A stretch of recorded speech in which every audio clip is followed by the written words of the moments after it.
eating hot sauce right now. They beat him in the first place. Aurelia banned out. A Viper used that.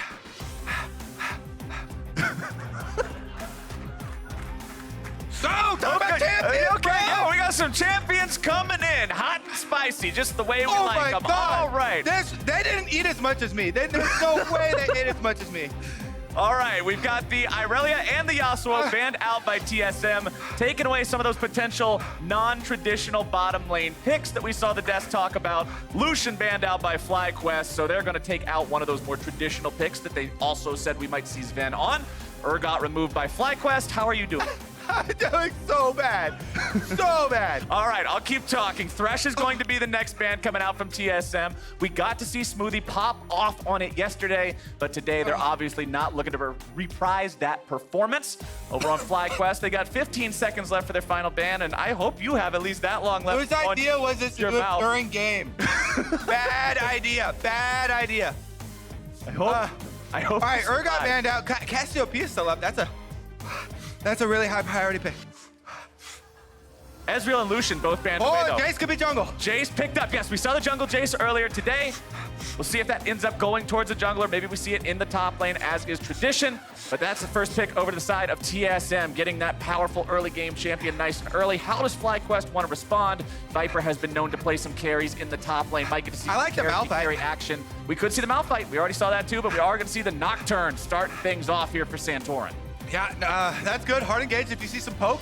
Jayce is a poke champion. Zoe is up, so Bjergsen could go more poke. So yeah, poke, and more poke. Hard engage is always good with that.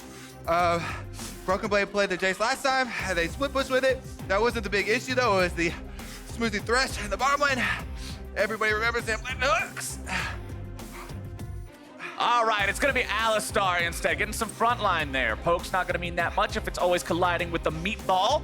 At least that's the way FlyQuest is looking at this one for now. TSM, next couple of picks coming up are theirs. They at least have a little bit of information now as to what their opponents are planning. I want to see what they complement this Jayce with, because they did pick that champion very, very early. It looks like they're going to go ahead, unclog the frog, unload the toad, uninhibit the ribbit, unbench that Kench, lock him in for TSM, as Varus will be the other pick, making sure they pick up both elements of that bottom lane. All right, Varus can also be played as a poke champion with Q maxes. Bringing back that, but FlyQuest looking like they're gonna take the other one away. Zoe pickup here for Pobelter has been really strong for him so far this season. One of his better champions, getting FlyQuest most of their wins. When does this wear off? I feel like I'm just gonna stick my tongue in the milk. It lasts I'm just gonna leave my tongue in the milk for a while. Okay, Kobe's gonna leave his tongue in the milk for a while, and why he does that, I'll go ahead and cover for him. So expect some expert analysis coming up. That's not Skarner that they banned away on the side of FlyQuest, so I can't comment too much on that. 100% so accuracy. I am accurate on that ban. Olaf banned away, still Skarner up and available to pick for either side. TSM 10 seconds before they have to lock that next ban in, and there's a Malphite that Kobe mentioned earlier that we might get to see. But that one will be taken out by TSM. They don't want to deal with that initiation potential, that big literal rock in the top lane.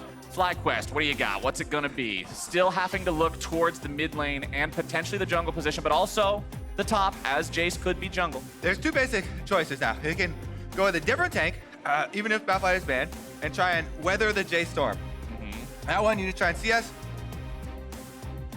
build armor like Darshan did yesterday on the Jarvan, and then play for later. Or Viper can go for a kill champion with Nocturne, level 6 Nocturne, you go for the kill on the Jayce, trying to get behind that way. Like a Riven. I would love to see a Riven, but I don't know if we're gonna get to see that here today. Yorick and Zach banned out now, the final two bans here of this game. Over on the side of FlyQuest, what's it gonna be? Hovering the Xayah, thinking about that. Sivir also been a pick that we've seen some popularity from recently. Not sure which one they're going to go for, but still a lot to choose from. Only really the top tier picks of the Ezreal and the Lucian banned out. The Sivir will be locked in. Turtle can definitely pop off on that one. Personally, I like Sivir against Varus because of the wave clear early, but then also you can spell shield the ultimate really easily. If he doesn't throw down another spell right on top of it right beforehand, Sivir should be able to have defensive options here. Yeah, the projectile from Varus' ultimate, very slow, very telegraphed, and you should be able to spell shield it. Action. spice it back here, Flower. I am so Coming in with the possibility of that's stealing not Nocturne aim. Ultimate. If you steal Nocturne Ultimate with Sylas, converts the AD ratio to AP, and it's You one-shot huge somebody. damage. A Sylas Nocturne Ultimate, it happened a couple times during my games, is actually insane. You completely one-shot that. You're just a ballistic missile at that point. You're flying in, blowing somebody up, and the final pick over onto the side of TSM is the Sejuani, which means the Jayce will not be jungling. Broken Blade will be piloting that one into the top lane. So once again, we talked about it yesterday, but Sejuani and Jayce can work really well together. When he goes melee form, stack up the stun. So even if Viper decides to go with an offensive pick on the top side, they have to be worried about this 2v2. Oh! Ooh, there we go, Camille. Calling it. Locked in for FlyQuest. That's what I like to see.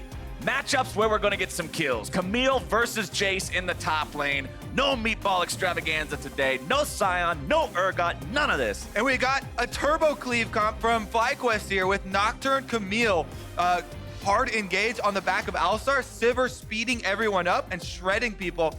The idea behind it is your full offensive pressure with everyone trying to attack and dive the enemy team allows Sivir to play forward even if she doesn't have the strongest front line.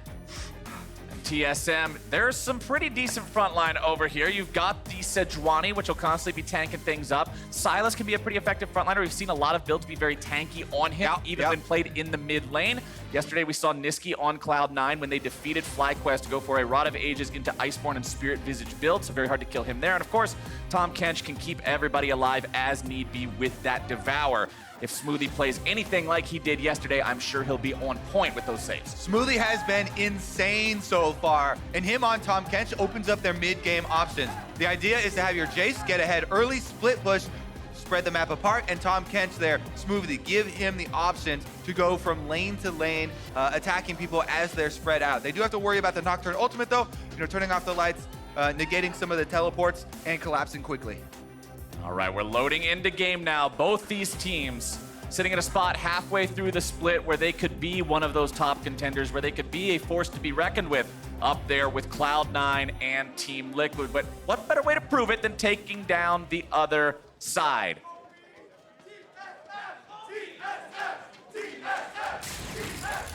You can hear the roars of the crowd. They're excited for TSM. A squad that never fails to draw some fans here into the battle arena as they're out on the Rift for game number 4 of the day. 5 versus 4 the record for both these sides. Just barely going positive, wins over losses in that first round robin. Looking to make a more impressive showing yet here in the second half of the split. As Broken Blade and other members of TSM, both the jungler and the mid laner there, going to be stepping into enemy territory, flexing nice and early. Yeah, we got the Scuttle Crab wards down, so they'll be able to see junglers move into the river. Generally, you're gonna have to wait for the Nocturne to give away his path. I like this deep ward. You see TSM stuck into the jungle here. Put a super deep ward on Santorin's red buff. Ooh! Oh, Bjergsen jumping in there, grabbing some cheeky damage onto Pobelter. Follow-up from the bottom side of TSM also means they're going to get POB down to about half health. Yeah, that sends a message. You establish dominance, but also 1 minute, 15 seconds into the game. Feeling pretty good. It's actually the Let him milk. know. The milk is really working. I'm just gonna every time I stop talking, I'm just gonna leave my mouth in this milk, and it's actually taken away. That is his handle on Twitter, by the way. So make sure you send him plenty of words of encouragement at Riot Kobe. Oh yeah, while we're selling out there, hit up the Instagram at lolesports Kobe. Or no, wait a second, just eSports Kobe. There you go. Yeah, Instagram at eSports Kobe, showing him a picture of you eating a super spicy chip with hot sauce, so that you can show that you stand with Kobe. He would appreciate it. Meanwhile, that ward we were talking about, Santorin's red buff there, did see him, so they know that he's going top side. So you can see Sejuani here, Akaadian already slipping in to take the top Scuttle Crab, and Sejuani should be able to control pretty much the entire early route here. That early ward down onto the red going to give them a lot of vision. Easy Scuttle Crab take for Akaadian. Stun it up, beat it down, smack it around. That's the Sejuani Scuttle Crab wrap. Yeah, pretty much. I like it. Nice and easy recipe to some jungle vision. Meanwhile, I've really liked how a lot of the mid laners have been playing the Sylas. You saw Bjergsen going super aggressive there. They take the Aftershock. They've been going the semi-defensive route with a semi-tank item early on to be able to go in for these trades, sustain with the Corrupting Potion, and control the wave a decent amount for the early game while they wait to scale up to get lower cooldowns on their ult. But of course, going up against a champion like Zoe, not the best, considering her ulti's not that useful for Sylas. At the same time, we've seen her pop off in quite a few games so far this split. The champion has absolutely ridiculous damage as long as she stays farmed up and decently relevant. And quite a few of those games were Pobelter himself, Yes, sir. P.O.B. This guy has started off spring 2019 so incredibly strong. People are doubting him. They've doubted him so many times. You know, every time he does well in the North American LCS and then heads to an international event, has a couple of good games, and then starts to fall off. People lose a bit of faith, but he's shown back up very strong. Kind of a resurgence year for him in 2019. Bottom side, Turtle will be shoving up this bottom lane with JayJ, making sure that Zven and Smoothie are stuck under the turret for now. As you already mentioned, the Sivir pick into the Varus. You can shove him in early. The wave push of Sivir makes it so what is normally a lane bully in the Varus isn't quite on that front footing that he wants to be. Yeah, they pretty much have to wait for jungler scum down bottom if they want to get any action, because Tahm Kench is going to deny a lot on the side of TSM.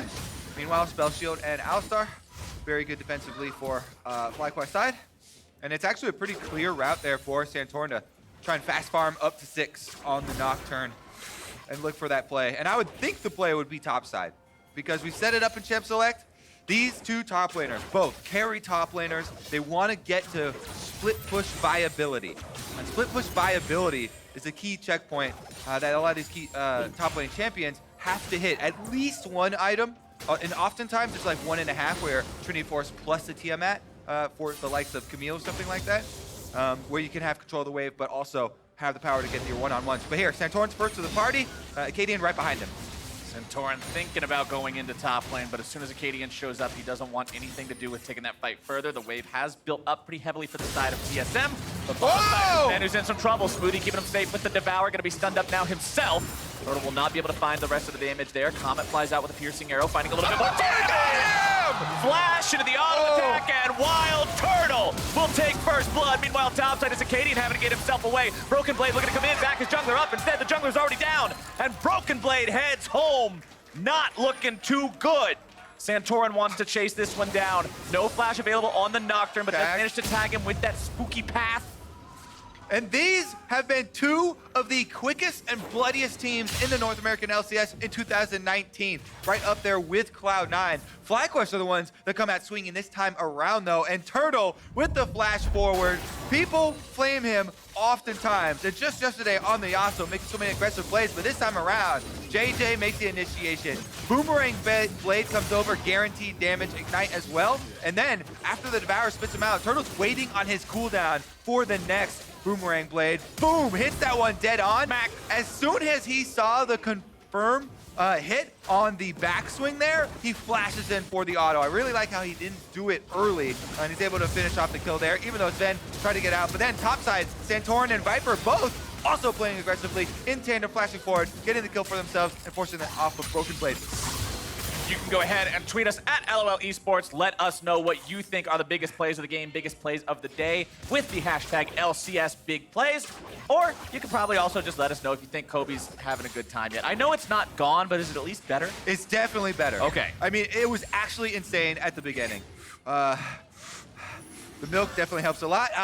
So PSA to anyone out there trying to do one of these ill-advised bets.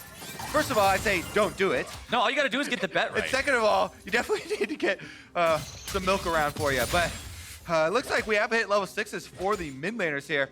And now I'm actually gonna look who is gonna get the roam here. Both of these mid laners can have a very big impact. If they get the push on the minion wave, Zoe can get bubbles over walls. And we've seen the impact of Sylas slipping in with all of his mobility, trying to steal an ultimate. Oh yeah, especially if it's a big high value ulti. As you already mentioned, you've got Nocturne, which has a super desirable ultimate to steal away. If Bjergsen can manage to get himself that one from Santorin, could be used for some serious playmaking here on the side of TSM, especially once you get the ultimate enabled for your other big initiators or crowd controls like Akaadian, like Zven. Bottom side, we're gonna see Smoothie and Zven midway through the lane now. Turtle finally dings level 6. But considering his opponents are pushing up, they've got the wave, no reason to force any kind of a fight down here. Also no eyes on where Akaadian may be at. Yeah, take a look at their surrounding vision. I mean, the control ward right there on your screen for TSM. TSM pretty much have the full clear route there for a possible gank. So FlyQuest playing back off, not extending themselves. Oh, and look, we do have the serrated Dirk on the recall there for Zven. He's going with a more poke-oriented Varus early on that we were looking for. Comet gonna land that extra damage. It synergizes super well with the Jayce. So TSM will have 2 lethality-based AD poke champions fairly early in the game. That's one of the things about both Jayce and Varus. They're basically operational as poke champions with a basic ability max and a little bit of lethality. Nice little trade there coming out from Pobelter onto Bjergsen, waiting and holding the sleepy trouble bubble until he knew his opponent would be able to juke it very easily. Means he could set it up with the follow-up Paddle Star, but yeah, considering they have double lethality poke champs on the side of TSM, it just makes early armor imperative for the side of FlyQuest to make sure you're not losing half HP to those arrows and shock blasts. Plus the fact that the first Drake is an Ocean Drake. Anytime you're against long-range champions like this, Derm team the... Ooh, never mind. We might have level 6s. Let's get some action. Viper realizes what's going on, and now they're going to be bringing the fight to TSM. As soon as Viper gets his back up, they're going in, and Santorin's making sure they've got the 3rd kill of the game. They're simply winning the 2v2s here. FlyQuest and TSM on the same timing, but Santorin is able to get in there, and enough burst damage with the Camille and Nocturne. They just put out way more burst damage in a 2v2 scenario. They can down a target first. They keep going after Broken Blade. Camille Ultimate is able to knock him away as well for a bit of a delay there. And FlyQuest have been winning the skirmishes on top and bottom. Winning that 2v2 gets Nocturne a nice coupon for a free crab dinner as well, securing him a little bit of extra control in the top side of the river, making sure he's got some extra money and experience in his pocket. Bottom side breaking pretty even here. We're not seeing the 2 versus 2 Zven and Smoothie complete pop-off that destroys the game in 20 minutes like yesterday. Yeah, quite the contrary. Very good play from JayJ and WildTurtle thus far. TSM have been able to recover easily in the CS though. It didn't get them down at all. And Ben down there on the bottom side actually does have a slight and marginal lead for himself. He's going back. The other positive thing about going lethality build for Varus is you can go back for purchases on most timings and feel pretty good about it because you just pick up a bunch of long swords. But we'll see if it actually does result in the early dragon, because as we said before, this is an Ocean Drake, and Ocean Drake is the best, bar none, versus a poke composition like this. Even if it's only half poke, right? If there are a couple of long-range champions like that, you want to be able to back off and regenerate. So you can tell why they're using all these early control wards around the dragon. They really want to set up. The first one's going to be so big. And especially the way that the Drakes work now, the way that they are more heavily weighted towards the first Drake, just getting that first bonus can go a long way for the side of FlyQuest to make sure that that's not going to stick as hard. The first Ocean Drake is actually worth twice as much as the second one that you would get. Pobelter fires off a sleepy trouble bubble, but now he's the one that might be in some trouble. TSM going to be sending in the mid lane. Pobelter has to try to get himself away, popping the flash to make sure he escapes firing the Paddle Star back. Not connecting on it, but gets himself away. Yep, he does have to use everything, does get away, so TSM should look to try and continue to attack that point. Both summoners down on Zoe. Zoe is a fairly low mobility mage, I consider her, because even though you do move a bit with your ultimate, going right back to the point where you cast it can definitely be easy pickings for the enemy team. Viper is able to go in for that stun, but it's pretty risky. It's a good stun there. Tries to get himself away from the accelerated shock blast, but Broken Blade's aim is true. Viper's going home. Let's see if he can get to the Sheen at least to add that burst damage, because if it does continue to come down to 2v2s in the top side, if they build into more burst damage for their combo with the Nocturne and Camille, I do continue to see those 2v2s going their way. Currently, he's actually building more defensively. It looks like he wants to survive lane more because Broken Blade, with his completed Ghost Blade, has really been dishing out the harassments. And this is the kind of early power spike where it's double Ghost Blades on both of those early lethality users, and TSM might try and exploit that. And look at the price point comparison between getting the items that are going to be effective for you when you compare Jayce versus Camille. Ghost Blade, you can rush it. It costs 2,900 gold to complete. For Camille, you need to get the TM first. That's 1,300. Then your Trinity Force is another 3,700. That's 5K before Camille's feeling comfortable in the same way that Jayce does at 2.9. So really good spot right now for Broken Blade. Feeling good potentially about these 2v2s, but as you already mentioned, they haven't gone so well for TSM so far. Santorin cleaning up that red buff and hovering topside still, just in case TSM wants to attempt it again. All right, looks like Bjergsen is also going to go the Rod of Ages scaling build here a little bit for Sylas in the mid lane. Generally, he's going to try and get a cooldown reduction item after that. I personally really like the Zhonya's, but we shall see since he's against Zoe in lane. Might go for something magic resist related instead, although he will have to do with a lot of AD threats later. Absolutely. Camille, Nocturne, Sivir. And the worst part is you can say, well, yeah, it's 3 physical threats and 1 magic threat, but that 1 magic threat can 100-0 you if she lands a bubble. So very, very concerning when you are one of those melee champions who have to put themselves in more danger. Zven and Smoothie continuing to farm up here on the bottom side. That farm staying dead even between these two. When you look at the solo lanes, though, it's about a 20 lead for the side of Pobelter over Bjergsen, and equal lead for Broken Blade over Viper in the top side. And equal footing as far as the vision around this Drake, too. You can tell nobody wanting to overextend here. If we look a little bit further into how this match is going to play out in the next couple of minutes, you expect a big Nocturne ultimate to come through. They're actually going to use it now. Bottom side, there they go. Smoothie looking to keep his AD carry safe yet again. Has to spin him right back out. Zven getting himself away, firing off the chains of corruption. Smoothie taken nearly down, but not going to be saying sayonara just yet. The piercing arrow comes out, but nobody's dropping today. Really, really big chunks on both health bars of both supports here with the bottom side. But TSM live through the Nocturne ultimate. It is at the cost of both bottom laners' flashes, though, and that might weaken the team fight around this dragon. Turret plates, not super impressive this game. 1 plate taken by each side. Yesterday, Might be a whole TSM turret. took all 15 plates before 14 minutes, so they're not going to have nearly as much gold in their pockets this time around. TSM and Akaadian working on taking down that first turret of the game there in the top side. That'll do wonders to help them catch up from this 2,000 gold deficit. Bjergsen not finding the stun there onto Pobelter. He might be in a pretty bad spot. Pobelter does have the summoner heal on the W. Gets himself away back towards his lane. Doesn't want to continue the fight any further. Yeah, he hit the bubble, and then Bjergsen fell asleep right as he was trying to dash over the wall. So Pobelter got to land a bunch more poke on him afterwards. But again, Bjergsen turns around, goes in for the heal off the W there, and is able to get a lot of it back for himself. Plus, Corrupting Potion topping him right back off for the mid lane. Stopwatch check-in, as I like to normally do. Top lane, mid lane, support for the side of TSM. Over on the side of FlyQuest, I can see one in the jungle. Yeah, considering these items often dictate so much about early skirmishes and fights once they come online, it's my #1 important thing in the inventory to track. Yeah, Ghost Blades are cool. Sure, I like Rod of Ages. Okay, Tiamat. But stopwatches change the game. Especially as a jungler. If you're looking to dive people, that's the first thing that you should have. Just kind of build it into your daily routine. Check the tab menu, see who's got stopwatches and when they're coming online. Nobody's still made a play for this Drake yet. 15.5 minutes into the game is a pretty long time for the first one to still stay alive. Yeah, we were expecting a little bit more early action with how well FlyQuest started out. But look at the top lane. The tower's about to go down from this Jayce, so I expect TSM actually to be the one to pull off the rotation here. They pushed the minion wave in. Turret money is going to go a long ways towards equalizing their combat effectiveness for this dragon. They already have earlier spiking champions and items like we talked about. Even though they are down in gold and miss out some of the kills, FlyQuest are kind of scared to post up around the dragon when if you get hit by one Jayce arrow as well as one shock blast, or one shock blast as well as one Varus arrow, then that will be 75% of one of the champion's health bars early on in the game.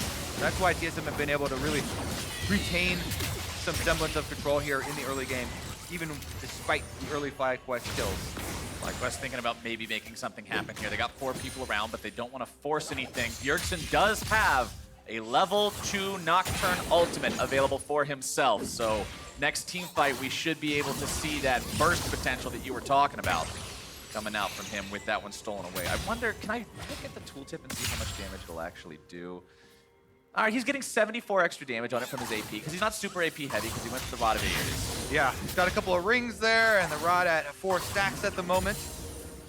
Still, I feel like it'll be a big moment to watch. In general, Nocturne Ultimate, regardless of what build you are for Sylas, is an amazing ultimate to steal. It's definitely one of those game-changing ultimates. Turning off the vision for your opponents for one of these team fights is so big. Plus, Sylas is already such a mobile champion. It makes him even more of a threat than Nocturne himself. It's one of those things where you steal Nocturne's ultimate, you're actually a better Nocturne. I'm a better you. It's actually a better Nocturne because Sylas also brings more mobility and chance for re-engage. dashing away from the paddle star there, keeping himself safe against Pobelter. And FlyQuest's lead still exists. It's very small, and the one thing I'm going to be watching this team do as we approach the mid-game is not make the same unforced errors that we saw in their match yesterday, where they were ahead, they were doing pretty good, but then their over-aggression got the better of them. They got a little bit too big for their britches. They tried to go in for some fights they shouldn't have been going in for. They got caught out. We saw Turtle dashing in, being shut down by Zeyzal taunting on the Galio. So this time I want to see a little bit more tempered aggression. I want to see some patience when FlyQuest does decide to make something happen. Mid lane, it's Bjergsen going in with the paranoia on the Sylas. Gets put to sleep. The paddle star comes back out. Zoe tries to make it a pretty even trade, and it will be so. Yeah, I guess that was way less climactic than we thought it was going to be. With the Sylas going in there with the semi-tank build. He does get hit with the Sleepy Trouble bubble on the way in, and so that's why it kind of broke up a lot of the possible combo there. And as you're saying, Zoe pretty slippery, but here's the real Nocturne. All right, he's saying, you did it, I'm gonna do it now myself. But it's a 3 versus 3 bottom side. Akaadian shows up, not gonna find his charge or his ulti. Missing that one on a WildTurtle, but still looking to go further, even more into this fight as the TP will be used. Broken Blade coming in, accelerated shot class down to the JayJ. Then make sure he gets him with a piercing arrow, and that is 1 for 0 TSM. And TSM are able to combine with both of their lethality champions.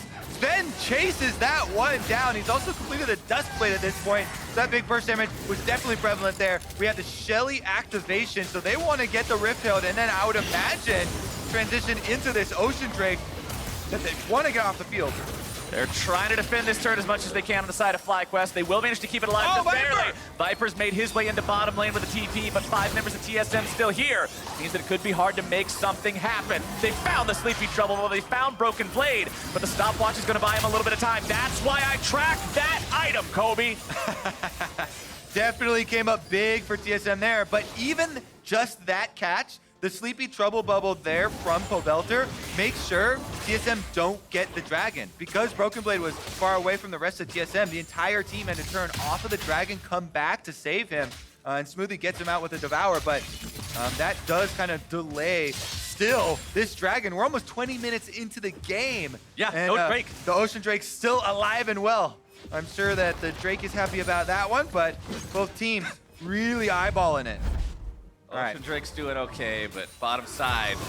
So, Nocturne Ultimate number 1 didn't get much in mid lane. Nocturne Ultimate number 2 also doesn't get much bot. Santorin having to flash out afterwards. Akaadian tries to drift around the two other frontliners there and hit the backline with the ultimate. Doesn't quite get it because there's not a possible angle there. But again, the Jayce speed gate there is able to give Zven speed as well as Broken Blade. Really nice use to get that buff onto both people. Oh yeah. A lot of times Jayce will just apply it to themselves, but that was a very key activation for Broken Blade to allow that kill. And now TSM are back out onto the Drake. They've been able to reset and they should be able to take it. All right, Mr. Dragon, your days are numbered. You lived for almost 21 minutes. He had a good run. 5 seconds shy. F in the chat for the Ocean Drake. He tried his hardest. Bobby. But it was not enough. I'm sorry, Mr. Dragon. We will remember you. Play the Sarah McLachlan sad songs. It's a sad, sad day in the bottom side of the river, but it's a happy day for TSM. They've managed to get themselves the Ocean Drake, which means more mana regeneration for the poke. It means no health regeneration for their opponents as that poke lands, and it means it's another thing going into their pocket to make this game pretty much even. It's only 1,000 gold apart.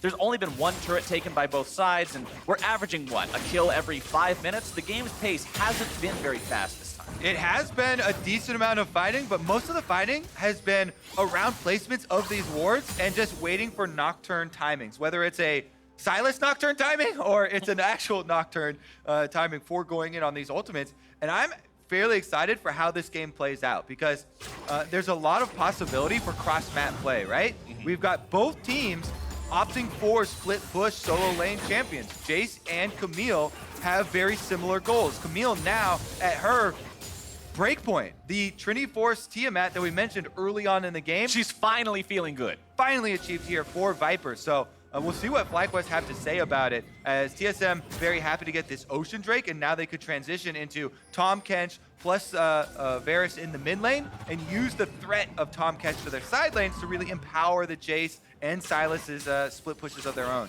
Worth noting that Bjergsen also picked up the Iceborne Gauntlet after the last fight, so he's got more spell weaving power, activating those, getting the slow fields down, along with the fact that he's just got more armor and cooldowns too. The stats on the item, fantastic for what they're going up against on the side of FlyQuest. Over on the Zoe, you can see you have the typical mage heavy cannon build with the Luden's Echo into the Oblivion Orb, into the Sorcerer's Shoe. Was the staple for a long time on every mid lane AP champion.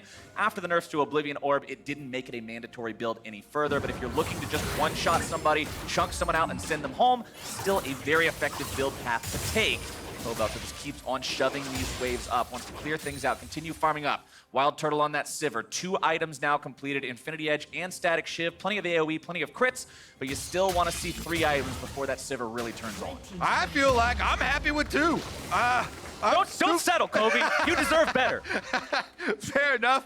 I should set higher standards for myself. Yeah. So personally though, when I play in Marksman, I get to Infinity Edge and Static Shiv. Now with the Infinity Edge giving its own crit once again and Static Shiv having that super good synergy with it, the feeling of your shock just AoE critting everyone and having the super big crit feels super good to me. Turtle's got incredible AoE right now. Being able to operate the W as well as Q and Static Shiv proc. So that's a very big amount of power for a clumped up team fight. The problem is it's going to be kind of hard to navigate those because FlyQuest, they still want to have Viper on the bottom side, and it's more about their 4-man squad and the Alistar protecting WildTurtle and giving him room to work with. Stolen Sivir ultimate now for Bjergsen. Always worth keeping track of which one he has tucked away, ready for the next team fight. Exactly, and it's really good to steal an ultimate early for Sylas. Then you wait for yours to cool down, so you can look for more. For those not aware, Sylas's cooldown on when he can recast the ultimate does not depend on when you cast the opponent's ultimate. It depends on when you stole it. So making sure that he has that ready to go means he can pop the on the hunt as soon as we start the fight, and then potentially again after we get into it. So right there, they landed the Varus ultimate on Pobelter, but they knew that he had cleanse, so nobody really jumped on it, and Pobelter also held on to his cleanse.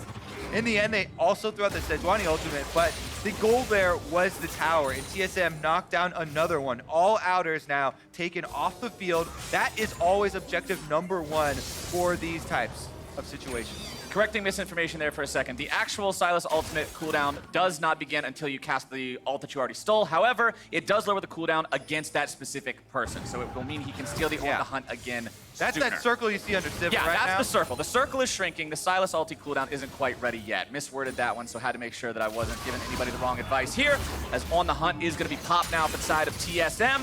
Bjergsen making that one happen, and now you can see there that cooldown timer started, and we're working down from 40 seconds. All right.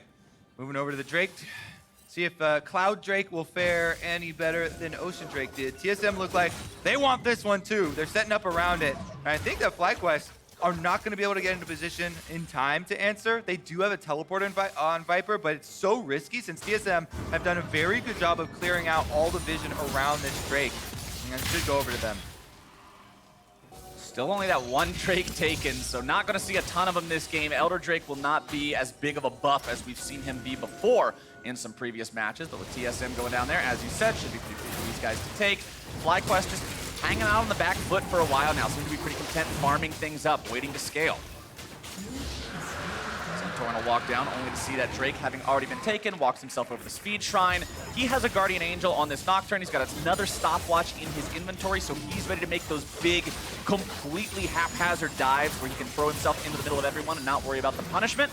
Turtle pushes up here in the mid lane, got JayJ next to him. Spell Shield onto the Piercing Arrow, well timed there. But FlyQuest can still not find themselves any more outer turrets. Yeah, they're definitely on the back foot here. They don't have a lot of territory of their own to work with, so they're trying to put up defensive vision mostly and just keep their lines of income open. If they don't get their jungle camps and minion waves denied during this kind of risky timing for them, where TSM has the extra control over the neutral ground, then that will be considered a win for them. And there you go. Now they've hit the Captain Flowers breakpoint of free item Sivir, and definitely very, very willing to have the four-man squad chase someone down. What FlyQuest are looking for is splitting the map with the Camille. You want to stretch out your opponents, and then Zoe bubbles constantly can get fired off. That is a very low-cost ability with a very low low risk, high reward cooldown as well. So you should just be, fishing with them, throwing them off, not really risking much when you're looking for those picks. If one of those lands, they have the perfect follow-up, a Sivir boosted Alistar, and a Nocturne ultimate charged right at the person who's sleeping to really give them nightmares. Zven has all 3 lethality items now completed onto this Varus. We're talking about WildTurtle hitting a big power point for himself. Zven also at one of those, but remember, as the game goes on, if you have one of those traditional long drawn-out team fights, a crit AD carry will vastly outperform a lethality champion that only designed for poke. So TSM need to make sure they're playing these fights correctly beforehand and not just getting into that straight-up 5v5. One caveat to that is that if the enemy team doesn't have a super tank, a main tank that you have to get through, then you can still have a super big, impact with the lethality one. I'd say Alistar is the main person that Zven is going to have to get around. Oh man, he actually takes a big chunk there. Luckily, the Sleepy Trouble bubble was blocked up by Smoothie, who wasn't too worried about himself being dove on.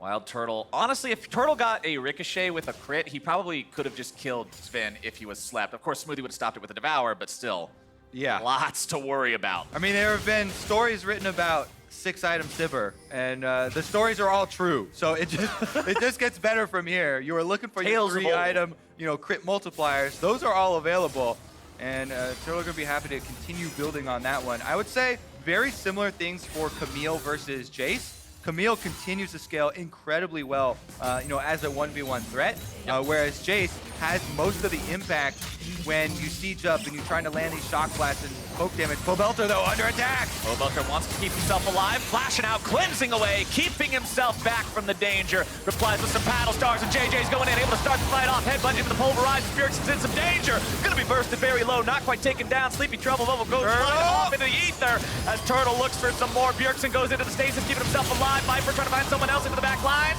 JayJ still rampaging around, but it's gonna be Viper who's brought down.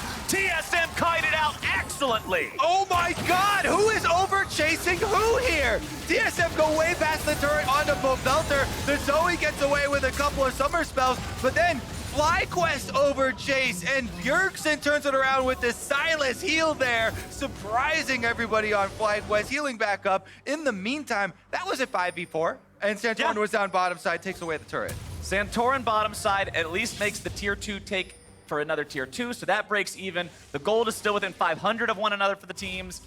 That was insanity, though. A couple more auto attacks on either side could have changed the way things went. Let's take another look. All right, so they go into Pobelter here. He's got both summoners. Pobelter actually uses his summoner so well.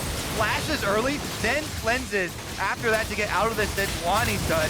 And after both Bjergsen and Akaadian had hard committed, we've got a Baron on our screen. It's going down. And while it is gone, nothing to say or do on the side of FlyQuest as TSM make sure they get themselves the biggest win of the game here so far. Well, that answers that.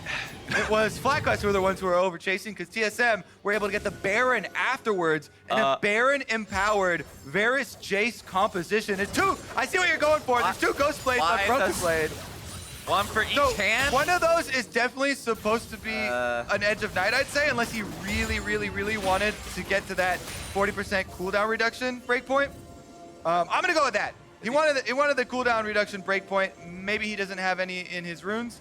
We didn't actually see all of the runes. Is this some, like, weeb cosplay where you put a samurai sword in each hand?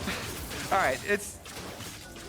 whatever. I'm not going to try and save him. Never mind. It's a unique... Everything on this item is unique. There's no saving him here. That was supposed to be an Edge of Night. Okay, just making sure we're seeing the right thing here. So, he's Broken Blade, so he needed another one so it wouldn't be broken. But meanwhile, it's FlyQuest starting off here in the mid lane, looking to start the fight. Santorin off the side, looking to run down that Jayce. Can they find the damage? The answer is no.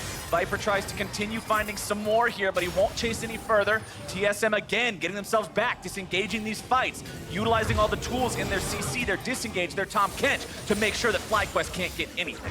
Yeah, I thought that he also already had a Duskblade of Drakthar, but he doesn't have it. So there's actually 0 reason one of them should not be Duskblade. How are they on different cooldowns? That's actually really weird. What? Oh, maybe, so he used one early, and you can't use it while the active is going, but then... The active's supposed to be unique. Yeah. They should activate together. All right, visual bug maybe. It looks like they're timing out at the same time, so the indicator was a little bit off and fooling you, buddy. Okay. All right. They're still playing tricks on you. I'm done talking about these swords. I'm just going to leave these things in the inventory and not worry about them anymore. Broken Blade, you go do your own thing with your Yumu's Ghost Blades, and we'll see what TSM can do. They have another Drake available on the field for themselves to take. They currently own the map. They're up about 2,500 gold.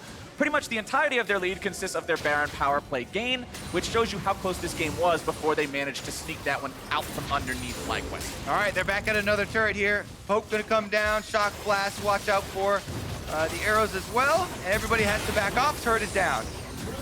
Turret falls, and that means TSM has managed to take everything on the map outside of the enemy base. Now it comes time to lay siege to the walls. Often one of the most difficult tasks for a team to execute, but Baron buff is what makes it really happen. Still 45 seconds left on this one for them to continue trying to push up. FlyQuest need to defend this tier 3. They've almost got their Nocturne ulti ready to go here again. WildTurtle also having the ult ready to go. But they got to make sure they don't get poked down too hard to start things off. It's Bjergsen popping a paranoia of his own against FlyQuest to begin the fight. Akaadian thrown up in the air. JayJ on the front line. Aftershock and ulti keeping him alive. Cannon minion continuing to fire off. Pobelter nearly killed means he has to retreat. And Pobelter in retreat means the rest of FlyQuest cannot engage in an honest fight. They have to wait until he's ready again, which means losing this tier 3 on the bottom side. But remember, you've still got the real Nocturne ultimate ready to go on Santorin. JayJ no Alistar ulti, so that weakens your front line. But can FlyQuest fight for this, or do they just surrender it for free here? It looks like they give it away, and TSM head home. With only 4 seconds left on the Baron buff, goal has been completed here by TSM. They're able to take down that inhibitor and reset completely.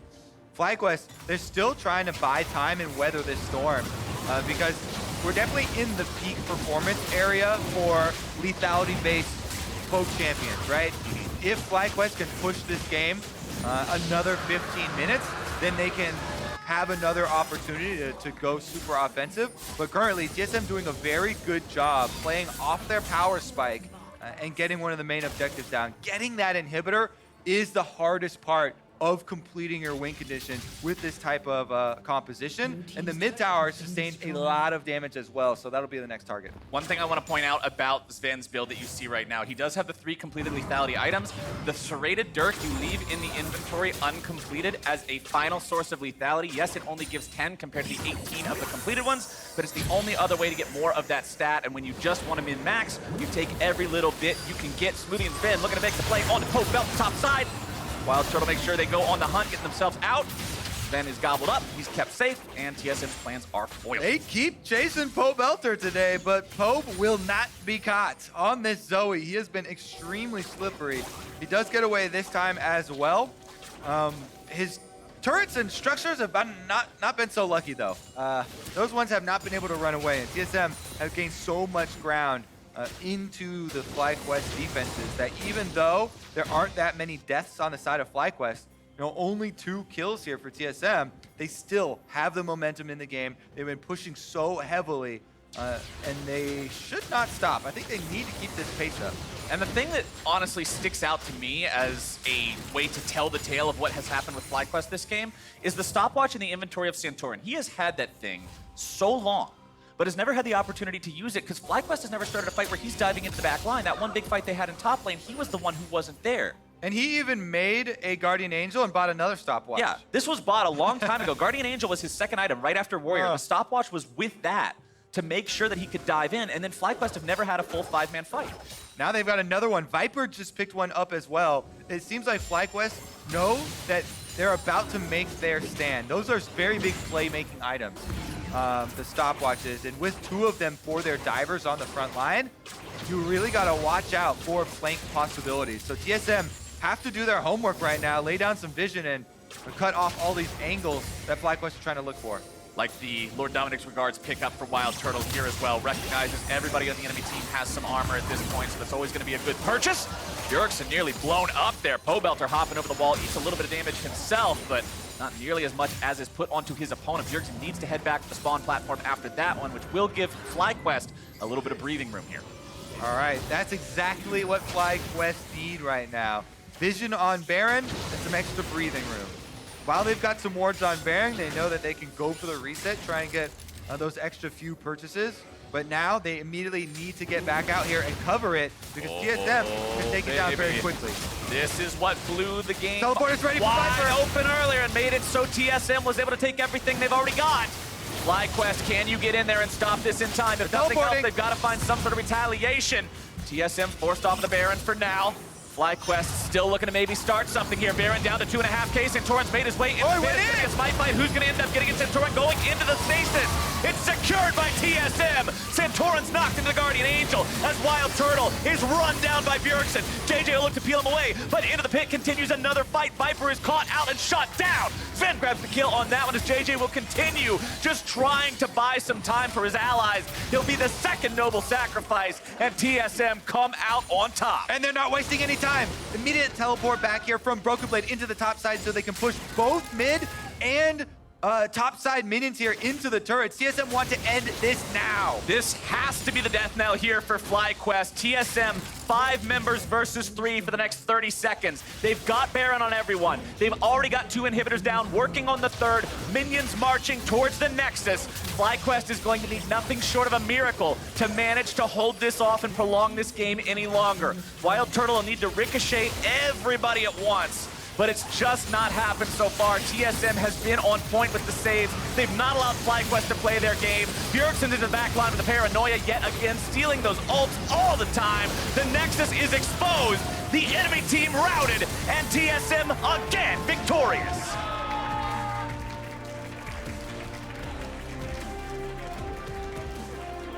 TSM are now on a 4-game win streak. Back-to-back 2-0 weekends for them. Akaadian called it. Think of all those peasants that didn't think they were gonna smurf soon. Lamau. TSM really getting into their groove here at the midpoint of the season, and what better time? Start off a little bit rough. If you're gonna have some time to get things together, that's what the beginning of the split is for. And then just surge all through the mid and late part of the split, straight through to the playoffs. Really nice execution there on the double lethality poke composition here from TSM. In the end, Broken Blade also traded out one of the extra Ghost Blades for his Dusk Blade instead, and they're able to finish that one off. I mean, a lot of these games still even came down to fairly close smites on Barons, and this matchup has gone both ways. Now, FlyQuest and TSM splitting 1-for-1, with FlyQuest taking one of the first one, with the Baron fight as well. So definitely very close competition. Expect both of these teams in playoffs. Hey, at least you don't have to eat another chip. But to hear more about how TSM are feeling now, Avli is standing by with a victorious bot laner. Thanks, Flowers. Zven, congratulations on the win. 4 wins in a row for you and TSM. Now, you guys are landing in the top 3 in the standings now. What do you think about TSM and their strengths as a team? I think our early game has been really good, except for maybe this game. But I think we struggled in the mid game in our losses against Cloud9 especially, and against, CG. I think once our mid game gets a little bit better, we'll be really good. Because now I think that our mid lane game has gotten better, but our early game today was not so good. But I think we're getting better and better. How do you think the team stacks up to the other teams near the top?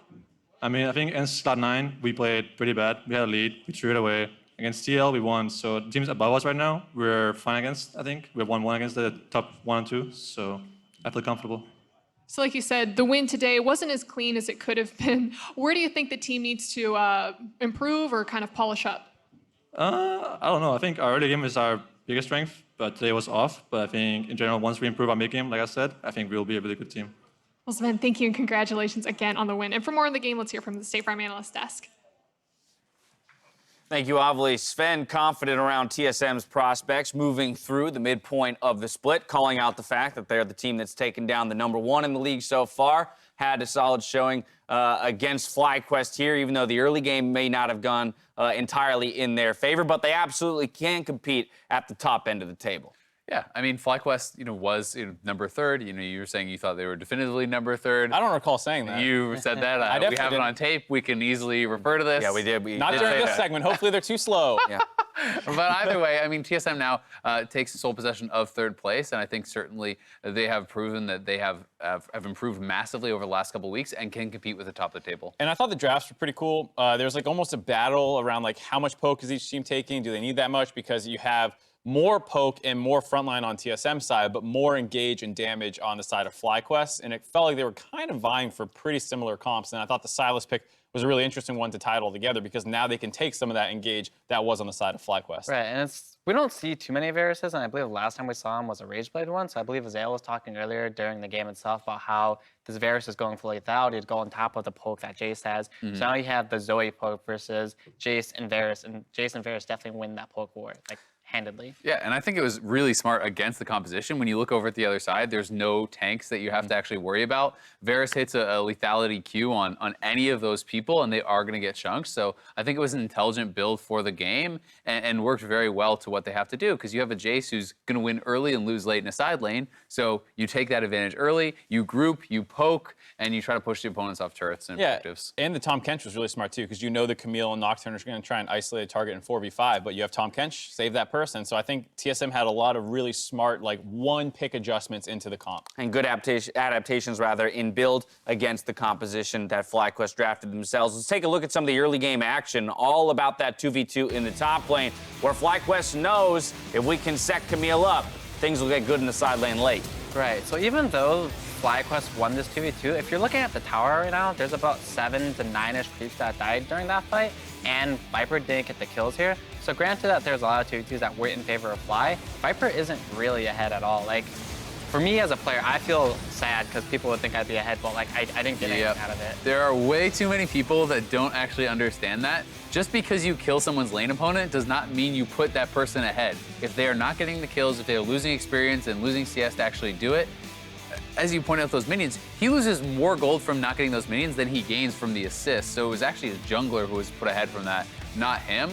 And they were never really able to get Viper in a position where he could get isolated 1v1s against the Jayce when he was strong enough. And to be fair, getting Nocturne ahead is still good, as well as delaying Jayce pressure. I think those plays by FlyQuest were the right idea, and you would probably take those again. I think this game was really on a knife's edge around when TSM got that Baron because you had Nocturne shadowing behind the Camille, and they were going to dive the Jayce on that play, but then Pobelter gets in a fight, both guys TP up there, Nocturne can't join in, it's a 4v5, and then because they're so slow on the reset, TSM gets a free Baron, it's like, hey, poke team with Baron, we're going to take all your inhibs now, and that was really how the game ended. It was very low kill, and they never got to utilize that split push with the Nocturne. There were very clear game plans from both teams here, and for FlyQuest, they followed it as closely as they could. Of course, TSM gets the better of them this time around, and so let's return to that conversation around top 3 teams. Not necessarily about, which of these 2 teams, or which analyst, rather, is right about the call, but more so... It's not about a discussion. It's not about it. You're right. And it's not about us, guys. It's about the team. Let's talk about the teams. Yeah, right? So let's move past that. Zale's right.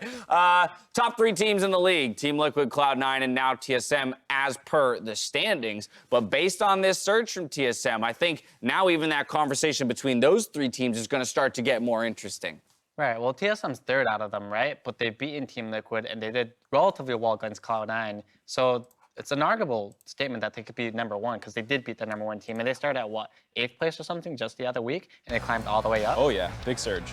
Yeah, I mean, I'm not ready to make that statement, certainly. I think that they are now placed appropriately. I think that they certainly have the potential to improve and get to where number 1, where they actually are challenged to that. But I still feel like, though it was a deserved win over TL, it was TL's worst game of the split that they played against them. Cloud9, I think, has consistently looked better. So I still think TSM has some ground to make up and some proving to do before I can call them number 1. But they are definitively one of the top 3 teams. They are looking really good. And it makes the top half of the league just so interesting because while TSM did win this game, I think we're all just saying how close it was and easily could have gone the other way. Plus the fact that Team Liquid playing against all these guys in the second round robin look more vulnerable than they did after TSM beat them. So I'm looking forward to that C9 rematch, the TSM rematch, obviously. There's a lot of big games coming up. C9 rematch next week, Sunday, March 3rd. That's going to be a very exciting one to track, as it will be 3rd against second place. The only other matchup I want to talk about here, again, is that top lane matchup, but more so talking about Broken Blade and Viper. We teased this as a fun one to watch. How do we feel this one played out? Because Broken Blade's second time on Jayce this week,